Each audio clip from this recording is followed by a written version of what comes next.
इस वीडियो में नैतिक शिक्षा से ओतप्रोत लघु कहानियों को संकलित किया गया है। एक शहर में 4 मित्र रहते थे। बचपन से ही वे एक साथ खेले पड़े और बड़े हुए थे। चारों में से तीनों मित्रों ने बड़े परिश्रम से विद्या ग्रहण की थी, अतः वे अपने अपने विषय के विद्वान थे।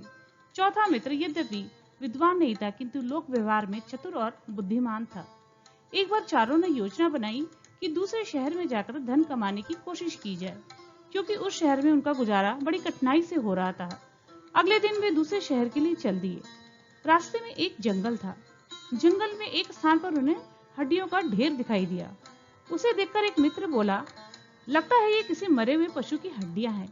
क्यों ना हम इस पर अपनी अपनी विद्या की परीक्षा करें।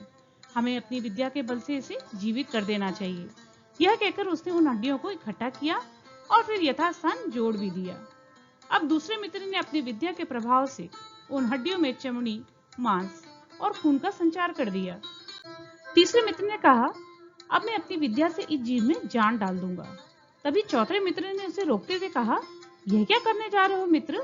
देखते नहीं ये कौन सा जीव है? यह सिंह है और जीवित होते ही हम सबको मारकर खा जाएगा। तुम तो हो ही मूर्ख। इन दोनों ने अपनी अपनी विद्या का चमत्कार दिखा दिया है। अब मेरी बारी है। मैं अपनी विद्या को विफल नहीं होने दूंगा। मैं अपनी विद्या से इसमें प्राणों का संचार करूंगा, तीसरे मित्र ने कहा। चौथा मित्र बोला, यदि ऐसा है तो जरा रुक जाओ, मैं पहले पेड़ पर चढ़ जाता हूँ, उसके बाद तुम अपनी विद्या का प्रयोग करना। यह कहकर चौथा मित्र पास के ही एक वृक्ष पर चढ़ गया।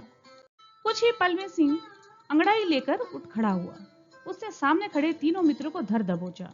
भरपेट भोजन करने के बाद वह टहलता हुआ जंगल में चला गया। सिंह के जाने के बाद चौथा मित्र वृक्ष से नीचे उतरा। उसे अपने तीनों विद्वान मित्रों की मौत का बड़ा दुख था, किंतु वह कर ही क्या सकता था। वह वापस अपने घर को लौट गया। वह सोच रहा था, अच्छा ही हुआ मैं इनकी तरह विद्वान नहीं बना। हमारी दूसरी कहानी 2 भाइयों की है।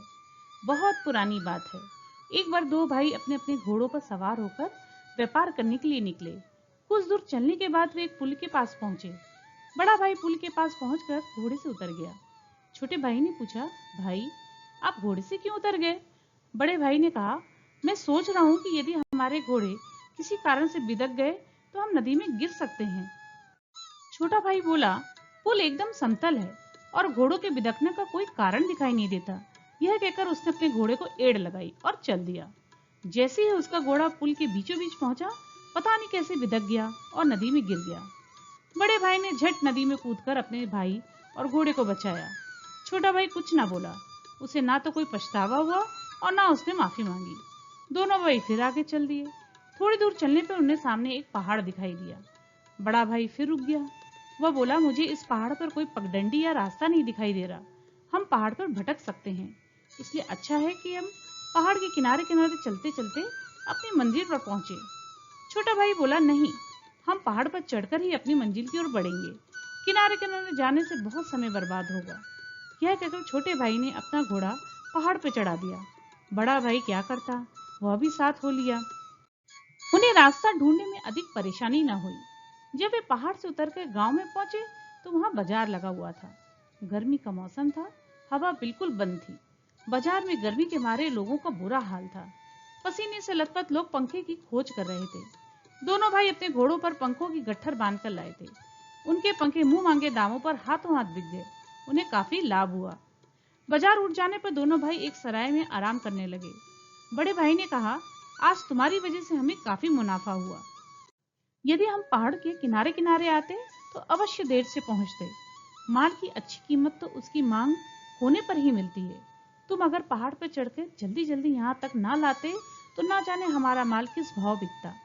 छोटा भाई बोला, भाई मेरे हर फैसले के पीछे यही भरोसा होता था कि आप मेरे साथ हैं। यदि कुछ गलत होगा तो आप संभाल लेंगे। बड़े भाई ने कहा, आगे बढ़ने के लिए हिम्मत और आत्मविश्वास की जरूरत होती है। मेरे भाई, जिस व्यक्ति में ये गुण होते हैं वही जीवन में सफलता प्राप्त करता है। तुम सचमुच जीवन में कुछ बड़ा काम करोगे। दोनों भाइयों के चेहरे पे संतोष की मुस्कान थी। हमारी तीसरी कहानी है जैसे को तैसा। किसी नगर में एक व्यापारी रहता था। दुर्भाग्य से उसे व्यापार में बड़ा घाटा हुआ और उसकी सारी धन संपत्ति नष्ट हो गई। जिस नगर में उसका इतना मान सम्मान था, वहां उसे अब सिर नीचा करके चलना पड़ता था। इसलिए उसने उस नगर को छोड़कर चले जाने का निश्चय किया। व्यापारी के पास लोहे की एक ऐसी तराजू थी जिसके जोड़ की कभी कोई दूसरी तराजू बनी ही नहीं थी। व्यापारी ने एक सेठ के यहाँ उस तराजू को गिरवी रख दिया और पैसा कमाने किसी और नगर को चला गया। भाग्य ने उसका साथ दिया और उसने खूब धन कमाया। धन कमाकर वो अपने नगर वापस आ गया और सीधे सेठ के पास जाकर बोला, सेठ जी, यह रहे आपके रुपए, मेरी तराजू मुझे वापस कर दीजिए। सेठ बोला, भाई, तुम्हारी वह तराजू तो अब रही नहीं, उसे चूहे खा गए हैं। व्यापारी को बहुत गुस्सा आया, पर उसने समझदारी से काम लिया। बोला, जब तराजू को चूहे खा ही गए हैं तो आप और मैं क्या कर सकते हैं। उसी समय सेठ का छोटा बेटा नदी पर स्नान करने जाने के लिए पिता से आज्ञा लेने आया। व्यापारी झट से बोला, सेठ जी, मैं भी स्नान के लिए नदी तट पर ही जा रहा हूँ, आप चाहें तो अपने पुत्र को मेरे साथ भेज दीजिए। सेठ ने अपने पुत्र को अनुमति दे दी।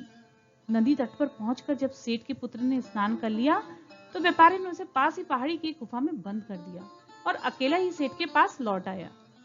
सेठ ने कहा, मेरा बेटा कहाँ है। व्यापारी ने दुखी होते हुए कहा, उसको तो नदी किनारे से बाज उठा के ले गया। क्या कहते हो, बाज भी कहीं इतने बड़े लड़के को उठा सकता है। सीधे सीधे मेरा बेटा वापस कर दो, नहीं तो मैं न्यायालय में जाऊंगा। शौक से जाइए, व्यापारी बोला। सेठ ने न्यायालय में व्यापारी पर आरोप लगाया, इस व्यापारी ने मेरा पुत्र चुरा लिया है। व्यापारी ने न्यायाधीश की ओर देखते हुए कहा, श्रीमान, मैंने इसके पुत्र को चुराया नहीं है, बल्कि मेरे देखते ही देखते एक बाज उसे उठाकर ले गया है। यह असंभव है, न्यायाधीश ने कहा। बाज एक लड़के को उठा ले जाए, इस बात पर विश्वास नहीं किया जा सकता। श्रीमान, यदि ठोस लोहे की तराजू को चूहा खा सकता है तो क्या सेठ के पुत्र को बाज उठाकर नहीं ले जा सकता। व्यापारी ने कहा, यह क्या मामला है, पूरी बात खुलकर बताओ, न्यायाधीश ने कहा। व्यापारी ने शुरू से आखिरी तक की सारी कहानी न्यायाधीश को सुना दी। न्यायाधीश ने फैसला किया, यदि लोहे की तराजू को चूहा खा सकता है तो लड़के को बाज भी उठाकर ले जा सकता है।